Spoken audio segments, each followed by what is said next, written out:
Greetings, friends. This is Tomar Levine of Soul Guidance for Awakening. And this is my second live stream in my great adventure of doing a daily, Monday through Friday live stream for the month of March 2021, which happens to be my birthday month. So it has a little extra significance. So the theme of this week is stepping into the unknown. And I talked about it yesterday. And what I'm doing now is a demonstration of exactly that, stepping into the unknown. So yesterday, I shared the Fool card, the one who is stepping into the unknown, the one who represents innocence, trust, and divine guidance, perhaps, or divine protection. And today I wanted to add to that some thoughts about the journey itself. So, one of the things that the unknown allows for is the introduction of infinite possibility. The unknown means we're not controlling. The unknown means we're not planning and thinking ahead and believing that we know what the outcome will be. The unknown invites the whole universe to play with us, to co-create with us. The unknown, the willingness, the openness to be on this adventure of not knowing allows for partnership with the unknown, partnership with the divine, partnership with the mystery, partnership with the instantaneous co-arising of the unexpected, the unpredictable, and the very essence of life and creation itself, which is always instantaneously arising. It is always arising out of the unknown. So, one of the things I do that you may or may not know about me is that I'm a channeler, which means that I open my consciousness and communicate what is arising, what is being transmitted to me, or what I'm intuiting, or how I am being telepathically hooked up to perhaps other sources of intelligence. There's a lot of speculation about what that really is. Is it truly some outside intelligence? Is it more an extension of my own greater, vaster being? And if it is some outside source, which source? What is that? And we're certainly not going to get into that. In fact, I'm going to be teaching a class soon on inner listening, speaking with spirit, in which we're going to explore a lot of those topics. But the reason I bring it up is that activity, whatever it really is stepping into the unknown.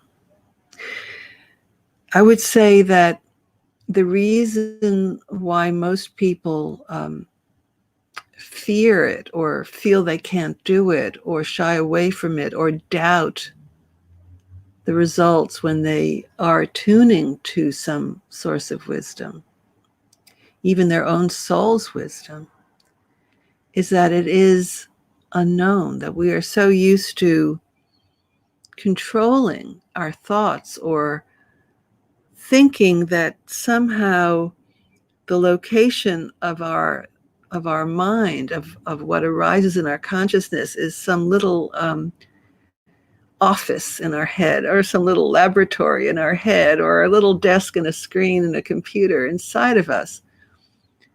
So yes, we can ask questions, and we notice sometimes, if we are attentive, that something arises.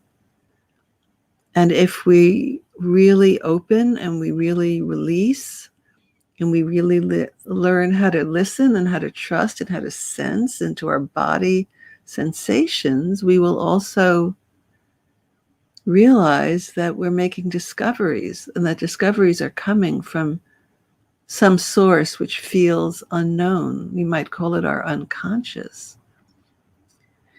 Or we might call it some intuition.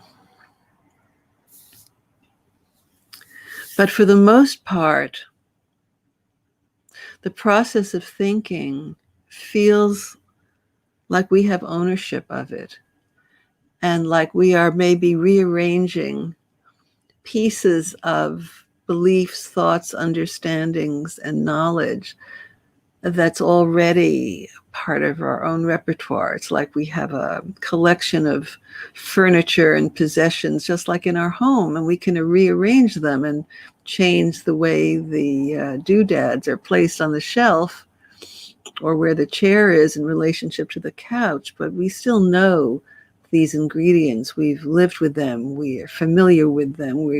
We sink into them. Our thoughts are just very much like an easy chair that we are comfortable sinking into because they remind us of who we are. What we believe reflects our sense of identity.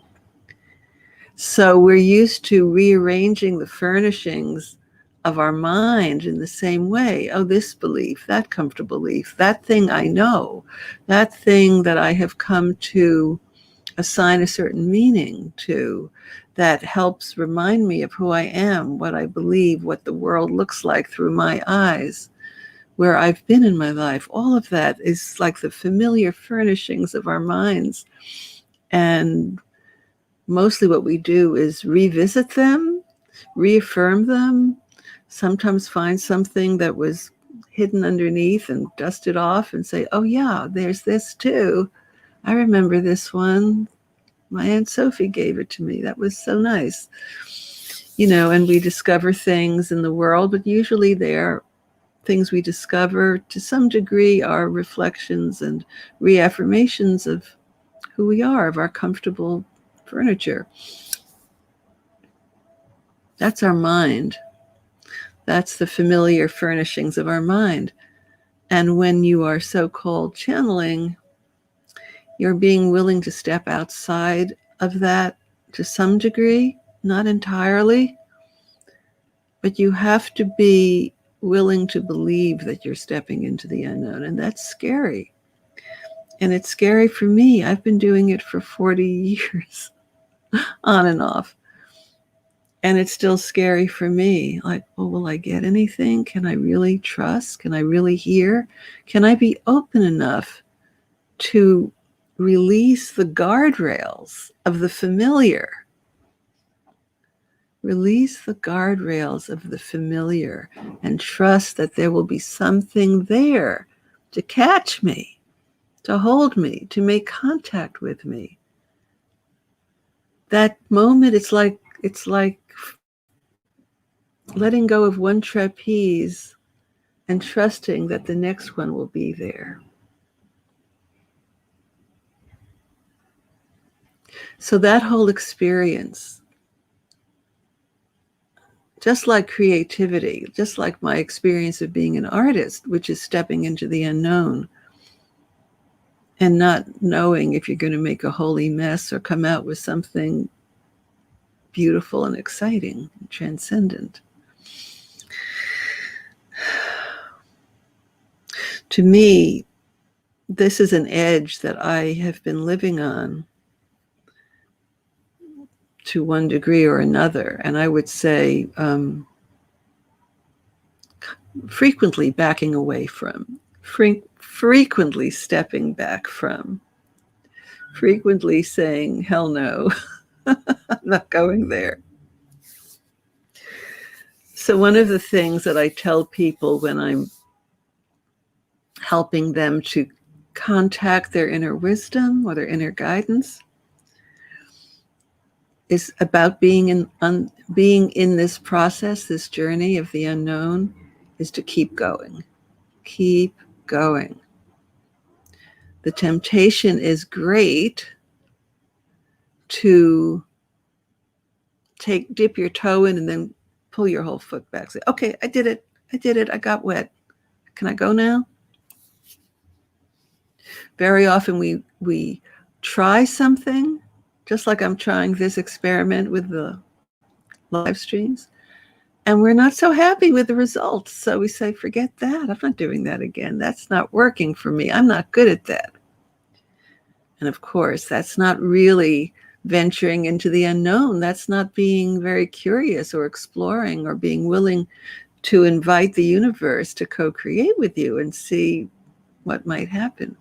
So one of my first and main teachings or recommendations for anyone who is trying anything new, whether it's creative or whether it's spiritual or whether it's connecting with inner guidance or anything new, trying a series of live streams, keep going. Don't give up. Don't stop. It's not a habit yet. It's not familiar yet. It's not comfortable yet. And we are very, very conditioned to seek the comfort. That's why that term comfort zone, staying in your comfort zone. I've noticed that it's usually when I stretch beyond my comfort zone, which of course always involves some risk and some discomfort by definition, that's when miracles happen. So I'm going to leave you with that today. Stepping into the unknown. Number 2, keep going. Invite the universe to play with you. Don't give up. Don't judge yourself. Recognize that there is discomfort involved. Recognize that. Acknowledge it. And make a vow to yourself that you won't let that stop you, that comfort will not be the requirement, that sinking into the soft, easy chair is not the only pleasure in life. Thank you, my friends. Many blessings to you. Bye for now.